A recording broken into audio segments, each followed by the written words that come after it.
City India news Telugu. Welcome to city India news. జిల్లా party కార్యాలయంలో మాజీ మంత్రి వర్యులు నిరంజన్ రెడ్డి మాట్లాడుతూ ఎమ్మెల్సీ ఎన్నికల్లో నవీన్ రెడ్డి విజయం ప్రజాస్వామ్య వ్యవస్థకు స్ఫూర్తి అన్నారు. ఈ ఎన్నికల్లో బలం లేకుండా రాజకీయాల్లో ప్రలోభాలకు తెరతీసి అభ్యర్థిని నిలిపిన ఘనత రేవంత్ రెడ్డిదని అన్నారు. ప్రజాస్వామ్యంలో గెలుపోటములు సహజమని, అంత మాత్రాన ప్రతిపక్ష పార్టీలను నిర్వీర్యం చేస్తాం, బొంద పెడతామని రేవంత్ రెడ్డి మాట్లాడడాన్ని తీవ్రంగా ఖండించారు. 25 ఏళ్ల సుదీర్ఘ రాజకీయ ప్రస్థానం, 14 ఏళ్ల పోరాట పటిమ, 10 ఏళ్లు అధికారంలో రాష్ట్రాన్ని అభివృద్ధిలో అగ్రభాగాన నిలిపిన ఘనత కేసీఆర్ గారిదని, అటువంటి బీఆర్ఎస్ పార్టీని 100 రేవంత్ రెడ్డిలు వచ్చినా ఏం చేయలేరని అన్నారు. ఇప్పటికైనా అభివృద్ధిపై దృష్టి పెట్టి హామీలు అమలు చేయాలని కోరారు. కేసీఆర్ చేసిన అభివృద్ధిని చేర్పివేయాలన్న కుట్రను ప్రజలు తిరస్కరిస్తారని అన్నారు. జూపల్లి కృష్ణారావుని మంత్రివర్గం నుండి తొలగించాలని, రాజకీయ హత్యలపై నిష్పక్షపాత విచారణ జరగాలని కోరారు. 35 ఏళ్ళు దాన్ని మొలికెత్తనీయలే. మళ్ళీ ఇక అయిపోయింది, ఇంకాడు తెలంగాణ ఎవడు మాట్లాడతాడా అని చూసింది. ఎవడు మాట్లాడు ఎవరి వల్ల కాదనుకున్నారు.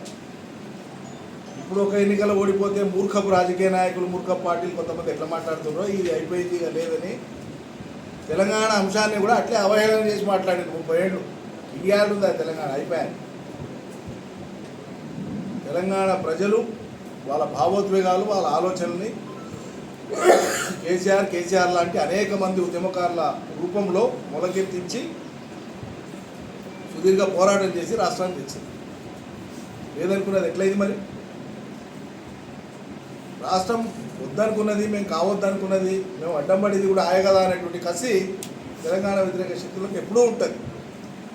సందు ఏడ దొరికితే ఆడ దూరాలని చూస్తారు వాళ్ళు. మన దాంట్లోకి వెళ్ళే పుట్టిస్తారు. అట్లా పుట్టించినటువంటి బిడ్డనే రేవంత్ రెడ్డి. అనుమానమే అవసరం లేదు. ఇవాళ వాళ్ళు రాక్షసానందం వదులుతున్నారు.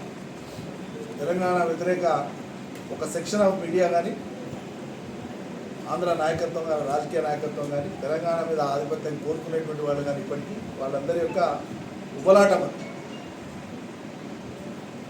దేశంలో మొదటిసారి నేను చదువుకునేటువంటి విద్యార్థి దశలో ఉన్నప్పుడు విఘ్నులకు చెప్తున్నాను, మేధావులకు చెప్తున్నాను, మౌనం వీడమని చెప్తున్నాను.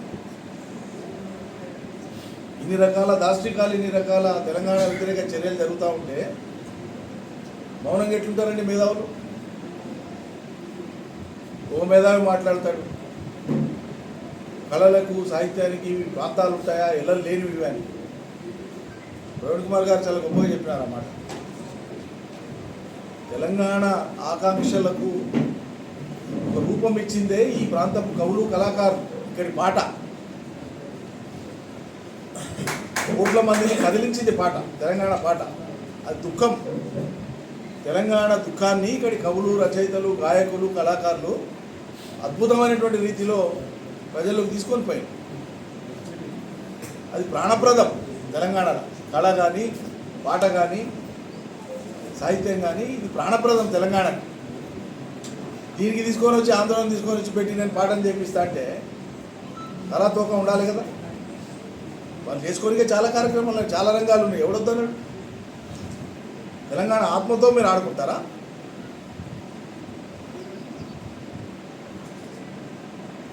ఈ చర్యలన్నీ కూడా రాష్ట్రంలో ఇప్పుడు జరుగుతున్న పరిణామాలను దయచేసి మౌనం వీడి మేధావులు ఆత్మవంచనను చేసుకోకుండా ఆత్మపరిశీలన చేసుకొని ప్రజల పక్షాన నిలవాలని చెప్పి నేను కోరుతాను.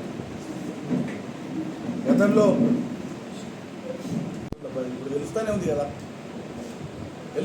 రాష్ట్రంలో ఉన్న పరిస్థితి ఏందో. కాబట్టి దాన్ని నిలబెట్టుకోవాలి. ఒక అవకాశం వచ్చినప్పుడు నిలబెట్టుకొని హుందాగా గత ప్రభుత్వం చేసిన దానికంటే మెరుగ్గా ఏం చేయగలం, మెరుగ్గా ఏం చేస్తారో చెయ్యి.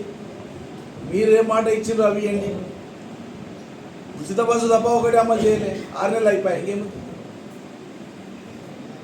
ఎల్లుడికి 6 నెలలు అయిపోయి 7 నెలలు పడుతుంది. 7 తారీఖు వస్తాయి.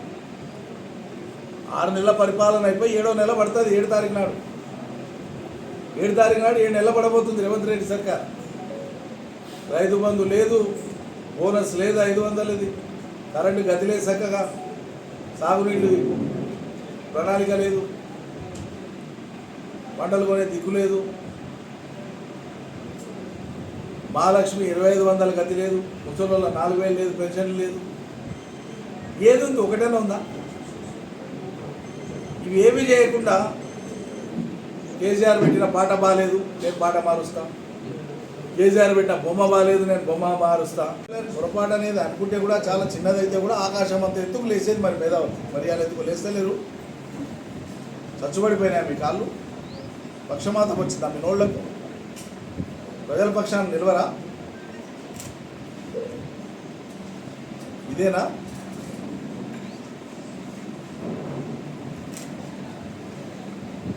ఇక పత్రికలు ఒక సెక్షన్ ఆఫ్ మీడియా అయితే ఇక వాళ్ళ ఆనందం, రాక్షస ఆనందం చెప్పనే వద్దు.